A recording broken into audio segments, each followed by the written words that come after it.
Perkenalkan, aku Simpe Sinulingga. Di sini mau bercerita berbagi tentang tari karo. Pertama dulu, tari karo itu disebut landek. Landek itu asal katanya adalah ndek.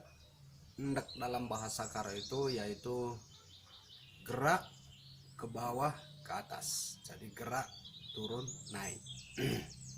Jadi konsep dasar tari karo itu adalah gerak turun naik.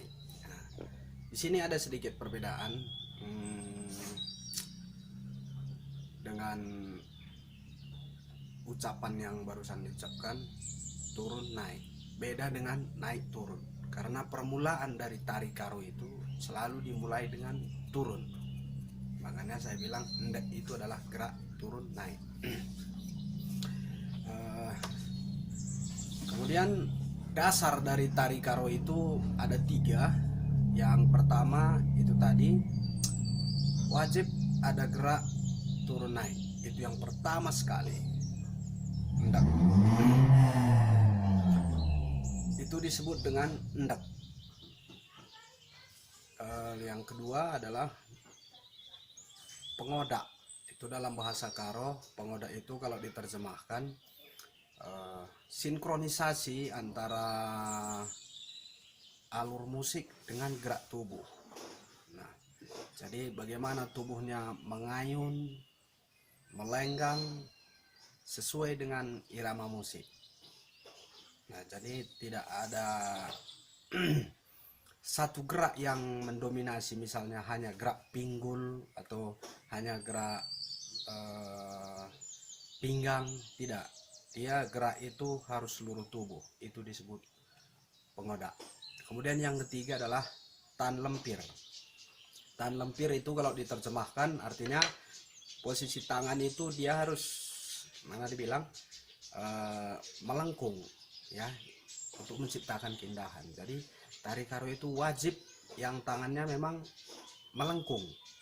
Nah, jadi makanya pada zaman dulu orang yang tangannya nggak bisa misalnya melengkung itu nggak bisa ikut menari. Terus kalau mereka sangat kepingin ikut menari, mereka dilatih, diurut, dikusuk tangan ini. Artinya anjuran setiap waktu menyuci, bagi perempuan menyuci kain, maka tangan itu dikusuk, diurut-urut kayak gini supaya tangannya bisa istilahnya kalau lentik gitu, cantik. Itu 3 dasar dari tari karo. Kemudian tari karo itu awal-awalnya sejarahnya adalah pertama kali itu ekspresi orang dalam ritual. Bagaimana mereka mengungkapkan kepercayaan mereka dalam gerak tubuh untuk memuja Sang Pencipta. Itu awal-awalnya, sampai diiringi oleh musik, sampai dijadikan ke sebuah pertunjukan. Jadi itulah sejarah evolusi dari tari karo. Kalau dasar tari karo itu sebenarnya sangat simpel, tidak banyak gerak. Dimulai dari tempatnya, dia tidak bergeser ke sana kemari. Artinya dia hanya ke kiri, ke kanan, dan itu tidak lebih dari satu langkah. Nah, sesuai perkembangan, akhirnya berkembang tari itu ke dalam bentuk pertunjukan, sehingga ada gerak ke depan, ke belakang, berputar, jongkok, berdiri. Nah, itu evolusinya. Jadi tari karo itu maju, mundur, berputar di tempat, jongkok. Nah, itu saja polanya. Kemudian ada pola gerak tangan, itu ada dibedakan antara laki-laki dan perempuan. Kalau perempuan, gerak tangan itu semua pola gerak tangannya tidak melewati bahu. Jadi kalau ada misalnya tarian, baik itu pertunjukan, baik itu dalam ritual, baik itu dalam acara-acara adat, kalau posisi perempuan itu tidak boleh melewati bahu. Jadi dia bahu sampai pinggang. Itu untuk apapun gerak yang dibuat, dia tidak boleh melewati ini. Nah, kemudian yang laki-laki itu mulai dari pinggang sampai kepala. Itu dalam menari. Ya, dari pinggang sampai kepala itu pola. Jadi di sana tarian itu, dan cenderung tarian itu tidak boleh tangan itu berjajar, misalnya di atas dua-dua atau di bawah dua-dua. Itu kalau waktu menari tidak diizinkan. Itu hanya diizinkan waktu memulai dan menutup tarian. Nah, jadi sewaktu mereka mau maju, satu tangan itu harus di atas, satu harus di bawah. Nah, kalaupun mereka mau tukar, mau terserah, tapi kembali lagi satu di atas, satu di bawah, satu di atas, satu di bawah. Nah, yang perempuan mereka ada membuat pola-pola menyilang, itu memulai makna-makna filosofi penjiwaan terhadap tari itu. Lalu sesuai perkembangan lagi, tarian ini jadi bertambah karena di dalam instrumen musik karo itu ada 5 tempo, yang secara garis besar ada 5 tempo, walaupun banyak tempo-tempo yang lain yang tapi jarang dilakukan. Tapi 5 tempo ini dia mulai dari yang paling lambat sampai paling cepat, ini seringkali dilakukan. Kemudian waktu menari, pandangan perempuan dan laki-laki itu juga berbeda.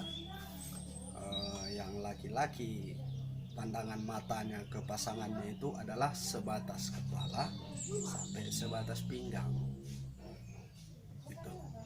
Nah, kemudian yang perempuan melihat pasangannya yang laki-laki adalah sebatas pinggang ke kaki. Makanya perempuan menari itu tidak boleh melihat ke atas, dia melihat ke bawah. Kalaupun dia mau melirik boleh, tapi pandangan wajahnya itu tidak boleh. Itu kalau waktu menari. Tapi belakangan berkembang juga sebuah pola tarian yang mereka sebut itu landak sadatan. Ada juga yang menyebut ini landak mantap, ada juga yang menyebut ini landak mora-mora. Nah, ini tergantung daerah sebaran wilayah Karo, dan ini lebih populer sebenarnya di daerah Karo bagian Singalur Lau. Landak mantap ini mereka mengekspresikan tari itu di tempat dan menceritakan sebuah filosofi tari itu sendiri. Jadi mereka tidak bergerak maju mundur ke kiri ke kanan, mereka hanya di tempat. Geraknya turun naik, dan pola tangan yang perempuan dimulai dari pinggang, naik tangannya sampai di atas kepala, sampai mereka membentuk paruh burung, sampai kembali ke bahu, baru berganti lagi. Itu. Dan gerak lebih banyak di perempuan. Kalau laki-laki hanya menggunakan gerak satu di atas, kemudian mereka mengambil posisi di depan, kemudian kembali lagi seperti semula di depan lagi. Lalu fungsi tari ini, kalau di ritual fungsi tari ini adalah tari ini menceritakan sosok sebuah kepercayaan. Misalnya mereka mau memanggil roh, maka tariannya akan menggambarkan sosok roh yang mereka mau panggil. Itu dalam ritual, itu dalam kepercayaan Karo tempo dulu. Sekarang walaupun masih ada yang melakukan ini secara sembunyi-sembunyi. Kemudian fungsi yang lain itu di adat. Ada adat duka, ada adat suka. Nah, ini polanya sama, suka dan duka, pola tariannya sama. Isi dari lagu yang dimainkan itu yang berbeda, tapi pola tariannya sama. Jadi itu disebut landak mulih-mulih. Kenapa? Mulih-mulih itu artinya kalau diterjemahkan mulih itu kembali, Berarti kalau diulang 2 kali berarti kembali. Berarti polanya hanya di situ-situ saja. Itu dalam adat. Nah, kemudian ada lagi tarian yang di dalam pertunjukan. Ini yang sudah banyak sekali macam ragamnya. Tapi tarian karo dia di dalam pertunjukan, satu tarian itu dia harus satu instrumen, tidak boleh instrumen yang lain dimasukkan ke dalam tarian ini, atau instrumen yang lain ditarikan dengan ini. Sebagai contoh, di karo ada 5 tarian yang sudah dijadikan tari tradisi, yaitu tarang bulan, pisau suri, roti manis, 5 serangkai, 3 serangkai. Nah, musik instrumen di roti manis hanya boleh ditarikan dengan tari roti manis, tidak boleh musik instrumen ini ditarikan misalnya roti manis ditarikan pisau surit, nggak bisa, dia harus itu karena ada memang lagunya. Kemudian ada yang lain, contoh ada tari bela diri, martial arts, dia ada dikar dengan nama lagunya, nama instrumennya adalah kendang remayan. Nah, ini khusus memang lagu ini untuk tarian bela diri ini. Kemudian ada lagi tari topeng, namanya tari gundala-gundala. Ada lagunya namanya Tak Tergut. Ya, Tak Tergut ini khusus memang untuk lagu gundala-gundala. Nah, sekarang banyak sekali orang menggunakan musik yang lain tariannya ini, sehingga soulnya, feel tarian ini nggak dapat, nggak ketemu. Itu di dalam tarian karo. Jadi banyak sekali pelaku tari tradisi, bukan pelaku tari tradisi, yang ingin melestarikan tari tradisi tapi mereka nggak paham, sehingga tarian itu jadi tidak bermakna. Lalu pakaian dalam menari. Pakaian dalam menari itu berdasarkan fungsi dari tarian itu. Misalnya di tari ritual, pakaian mereka juga sesuai dengan konsep ritual itu.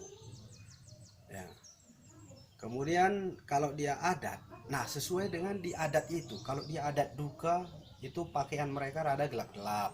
Kalau dia ada suka, karo memang memiliki pakaian yang cerah-cerah. Nah, kalau di tarian pertunjukan ini, di sini kadang nggak ada aturan yang pasti. Yang pasti karena ini adalah sukacita. Bagaimana supaya warna-warna yang sukacita yang dimunculkan di sana. Tapi yang pasti menari itu wajib yang laki-laki pakai sarung, perempuan pakai sarung, kemudian perempuan wajib pakai selendang yang kalau di karo disebut langge-langge, menggunakan kain yang namanya wisnipes. Kemudian pakai tudung, pakai yang laki-laki pakai bulang penutup kepala. Nah, itu sebenarnya wajib. Cuma sekarang udah itulah namanya dehidrasi budaya, menurunnya kualitas budaya itu. Orang nggak mau peduli tentang hal itu, yang penting bisa menari dan suka-suka. Nah, kalau di tari tradisi ada aturan-aturan yang pasti. Lalu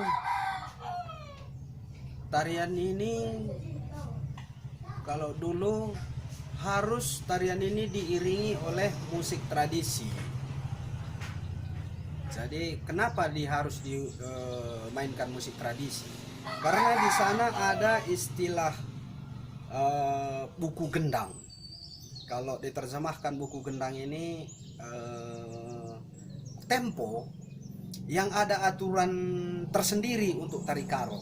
Misalnya suara gong besar dan suara gong kecil itu penentu bagi tarian ini. Nah, suara gong besar itu posisi penari itu harus pada waktu lagi di atas. Tadi kan gerak adalah turun naik. Nah, pada waktu dia posisi di atas itulah pas di suara gong besar. Nah, kemudian tidak cuma pas dia di atas, dia juga akan melangkahkan pas menginjakkan kaki kanan. Itu aturan baku dalam menari. walaupun temponya cepat, kalau dihitung dalam tempo di instrumen itu sampai tempo 100 katanya, misalnya bung bung bung bung, itu coba posisikan kaki kanan itu harus selalu di suara gong besar. Nah, harus di suara gong besar, dan posisi mereka waktu naik itu dasar sekali dalam menari dengan instrumen ini. Makanya sekarang karena hanya diiringi oleh instrumen keyboard, orang nggak tahu mana suara gong besar, sehingga tarian itu ya suka-suka, nggak jelas lagi. Itu kelemahan kita saat ini. Kemudian gong kecil ini ada beberapa tempo, dia boleh di atas. Misalnya di tempo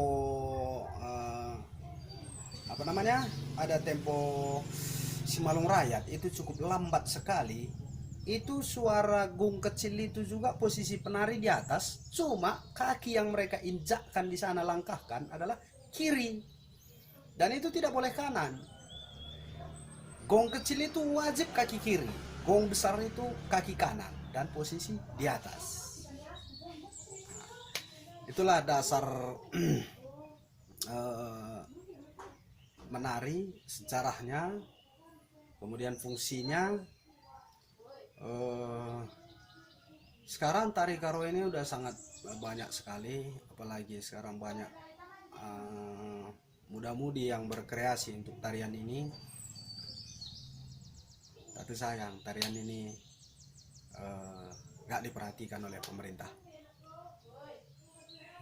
Jadi giliran kita untuk melestarikannya, giliran kita untuk mengembangkan ke semua orang bahwa tari tradisi itu sangat penting.